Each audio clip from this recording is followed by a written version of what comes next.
had to bark out the real long plays and all of that kind of thing yet.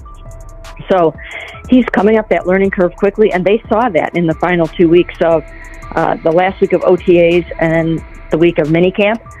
They saw how all of his studying really lent itself to a good performance on the practice field. It's a matter of, it would be to go out there and show that he can play fast. Despite the challenges ahead, Kay Cabot did acknowledge one crucial strength that many times that he was not as up to speed on some of the kinds of terminology or concepts or long, complicated play calls and different things. Against the first team defense, but it was a step up that he got to work in those 11-on-11s. It means he's progressing, he's coming along well, and Kevin Stefanski had told us that he would get some of these 11-on-11s. Old as Harry, and you're sending him out there against these guys. I don't like anything about it. Extension because it hurts the team every way you look at it. And then finally, Kmart. If I said Cleveland, are they making a mistake burying Shedeur Sanders on their depth chart? Greeny, I don't think he's buried at all.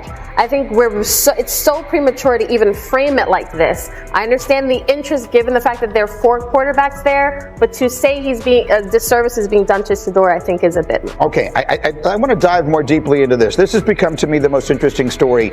Kay Cabot just dropped a bombshell that's sending shockwaves through Cleveland and the entire NFL community.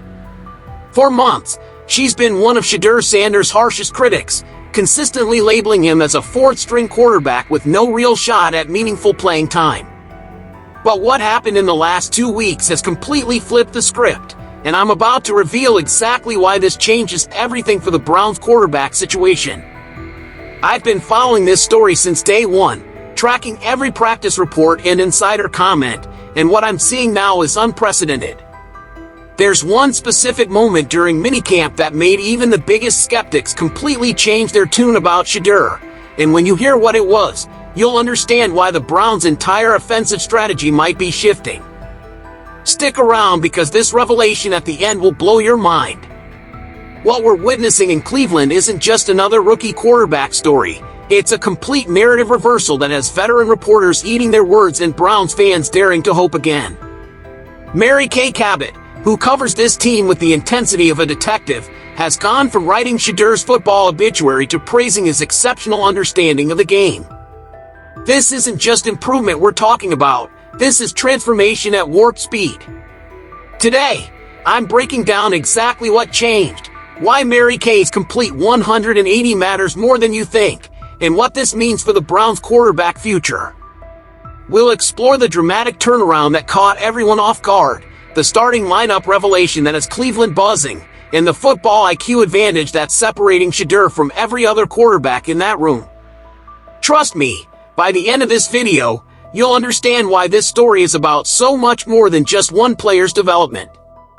What we witnessed over the past 2 weeks wasn't just improvement, it was a complete transformation that caught everyone off guard. Remember, this is the same Kay Cabot who, just 3 weeks ago, was telling anyone who would listen that Shedeur Sanders was buried so deep on the depth chart that he might not even see preseason action. She was practically writing his obituary as a Browns quarterback before he'd even had a real chance to prove himself. But here's what changed everything. During the final week of OTAs and throughout minicamp, something clicked for Shadur in a way that was impossible to ignore. Kay reported that his studying, and we're talking about hours upon hours of film work, playbook memorization, and understanding complex terminology, finally translated into on-field performance that made coaches stop and take notice. He's coming up that learning curve quickly, Cabot stated, and this isn't just generic praise. She specifically mentioned how his preparation showed up in his ability to handle real long plays and complex situational football. For a rookie quarterback, this is the difference between looking lost and looking like you belong in an NFL huddle.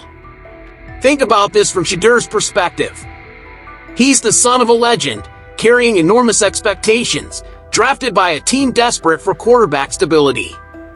Every rep, every throw, every decision is being scrutinized not just by coaches but by media members who've already written him off.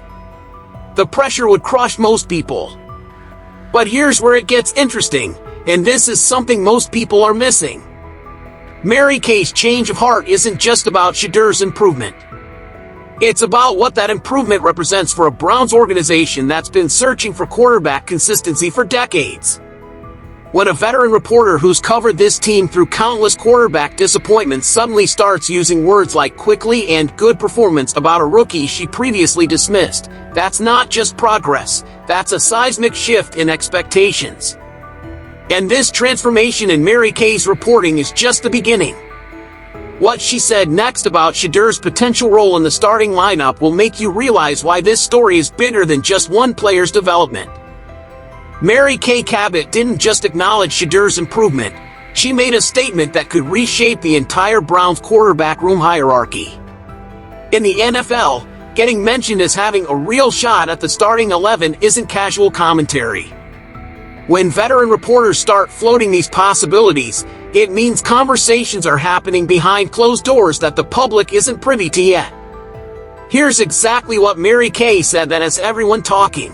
If Shadur continues progressing at his current rate and maintains his composure with the team, he's definitely going to have a real shot at landing a spot in the starting 11. Let me break down why this statement is absolutely massive. First, the phrase continues progressing at this rate suggests his improvement isn't just steady, it's accelerating. In quarterback development, there's often a moment where everything clicks, where the mental processing speed catches up to the physical tools. Mary Kay is essentially saying Shadur might be approaching that breakthrough moment. But here's what makes this even more significant. Mary Kay has inside access to Browns practices that most of us don't. When she talks about maintaining his composure with the team, she's referencing something specific she's observed. Composure isn't just about not throwing interceptions, it's about leadership presence, communication in the huddle, and how other players respond to your energy. Remember, this isn't happening in a vacuum. The Browns have Kenny Pickett, a veteran with starting experience. They have other quarterbacks competing for reps. For Mary Kay to single out Shadur as having a real shot means he's not just keeping pace, he's potentially pulling ahead. Think about what this means for Browns fans who've endured decades of quarterback instability. They've seen promising rookies flame out, veterans disappoint, and high draft picks never live up to expectations. When someone with Mary Kay's credibility starts talking about a rookie having starting potential, it represents hope in a way that goes beyond just football. But here's the thing that's making this story even more compelling and slightly controversial. Some people are questioning whether this praise is premature, whether we're setting up another quarterback for failure by raising expectations too quickly. However, Mary Kay's track record suggests she doesn't make these kinds of statements lightly. Her shift from skeptic to cautious optimist carries weight precisely because she's been so critical in the past. And speaking of her previous criticism, what she revealed about Shedur's football IQ compared to other quarterbacks in the room is going to surprise you, especially when you hear how she's now describing his pre-snap processing abilities. Mary Kay Cabot's assessment of Shedeur Sanders' football intelligence reveals why some quarterbacks succeed where others fail, and it's not what you might expect. In the NFL, physical tools can only take you so far. The graveyard of failed quarterbacks is filled with players who had cannon arms and perfect spirals but couldn't process information quickly enough when the lights got bright and the pressure mounted. Mary Kay made a statement that should have every Browns fan excited. Shedeur Sanders has an exceptional understanding of the game. But she didn't stop there. She went further, declaring that it's only a matter of time before he steps onto the field and proves that he can play fast and efficiently within this system. Let's unpack what playing fast actually means in NFL terminology. It's not about scrambling or rushing throws. Playing fast means processing pre-snap reads instantly, recognizing defensive alignments, understanding leverage and coverage concepts, and making decisions before the defense can react. It's the difference between thinking your way through plays and instinctively knowing what to do. Mary Kay specifically contrasted Shadur with Dillon Gabriel, noting that Gabriel doesn't quite match up to Shedeur Sanders when it comes to understanding complex terminologies and handling intricate play calls. This isn't just casual observation. This is insider information about how these quarterbacks are performing in meeting rooms and during individual instruction sessions. The most telling detail in Mary Kay's assessment was her emphasis on Shedur's exceptional understanding of the pre-snap process. For those who don't know, pre-snap processing is where elite quarterbacks separate themselves from the pack. It's about reading safety rotation, identifying the Mike linebacker, recognizing blitz packages, and adjusting protection schemes, all before the ball is even snapped. Mary Kay highlighted Shedur's ability to handle congested pockets, which is crucial for Browns fans to understand. Cleveland's offensive line has had consistency issues in recent years. Having a quarterback who can navigate pressure, step up in the pocket, and maintain composure when things break down isn't just valuable, it's essential for this team's success. Think about what this means for a franchise that struggled with quarterback decision-making for years. How many times have Browns fans watched their quarterbacks make the wrong read, miss open receivers, or panic under pressure? The possibility of having a quarterback who processes the game at an elite level represents a fundamental shift in what this offense could become. But here's where the story gets really interesting, and where Mary Kay's credibility becomes crucial to understanding what's really happening in Cleveland. Her assessment isn't just about current ability, it's about trajectory and potential. When she says it's only a matter of time before Shadur proves himself, she's essentially predicting that his mental processing will translate to on-field success. And that prediction becomes even more significant when you understand just how dramatically Mary Kay's opinion has shifted, because her previous criticism of Shadur was absolutely brutal. What makes Mary Kay Cabot's current praise so shocking isn't just what she's saying now, it's the complete reversal from her previous stance that had many questioning Shedur's future in Cleveland. To understand the magnitude of this shift, you need to know just how harsh Mary Kay's criticism was during the early stages of OTAs and minicamp. We're talking about a respected reporter who was essentially writing off a first-round draft pick before he'd had a real opportunity to develop. Mary Kay consistently labeled Shadur as a fourth-team quarterback, which in NFL terms is basically saying he wasn't even in the conversation for meaningful playing time. She repeatedly argued that he wasn't getting enough reps to show his true potential, but her tone suggested she didn't believe he had much potential to show in the first place. At one point, Mary Kay went as far as saying that Cleveland wasn't preparing Shedeur Sanders for a starting job. She reported that he wasn't expected to see any preseason action and emphasized that while he was holding his own with the fourth-team offense, he wasn't receiving the same preparation level as Dillon Gabriel or Kenny Pickett. Imagine being Shedeur Sanders, reading these reports, knowing that one of the most influential Browns beat reporters was essentially saying you weren't ready for prime time. For a young quarterback trying to establish himself, this kind of media narrative can become a self-fulfilling prophecy if you let it get in your head. But here's what makes this story so compelling. Mary Kay wasn't just wrong about Shedur's trajectory, she was spectacularly wrong. And the fact that she's now completely reversing her position suggests something dramatic happened that forced her to reevaluate everything she thought she knew about this player. What's particularly interesting is that Mary Kay had access to the same practices, the same meetings, the same information throughout this entire period. So what changed? It wasn't just Shedur's performance, it was likely his rate of improvement and how quickly he adapted to feedback and coaching. This is why Mary Kay's reversal carries so much weight. She's not a reporter who changes her opinion lightly or gets caught up in hype. Her initial skepticism actually makes her current praise more credible, not less. When someone who is actively critical starts acknowledging exceptional performance, that's a signal worth paying attention to. The shift also suggests that the Browns coaching staff might be seeing something in Shadur that wasn't immediately apparent to outside observers. Sometimes player development happens in stages, and what looks like slow progress can suddenly accelerate once certain mental or physical breakthroughs occur. But Mary Kay wasn't the only one who initially doubted Shedur's potential, and the pushback against her criticism reveals just how divided opinions were about his prospects. And that division led to some heated exchanges that show just how passionate people have become about Shedur's development, including one confrontation that completely shut down the buried on the depth chart narrative. When Mary Kay Cabot was pushing the narrative that Shedeur Sanders was buried as the fourth quarterback, she didn't expect the fierce pushback that would ultimately prove her wrong. In the world of NFL media, disagreements between reporters and analysts are common, but what happened with the Shedeur Sanders story was different. It became a battle over narrative control, with some media members willing to go on record to dispute Mary Kay's assessment. Enter Kimberly A., who didn't just disagree with Mary Kay's take, she completely dismantled it. When directly asked about the possibility of Shadur being buried on the depth chart, Kimberly's response was swift and definitive. There's no way you could realistically place him in that position. Kimberly's pushback wasn't just opinion, it was based on what she was seeing in practice and hearing from sources within the organization. She made it clear that anyone suggesting that Shadur was buried was simply misreading the situation. This wasn't a diplomatic disagreement.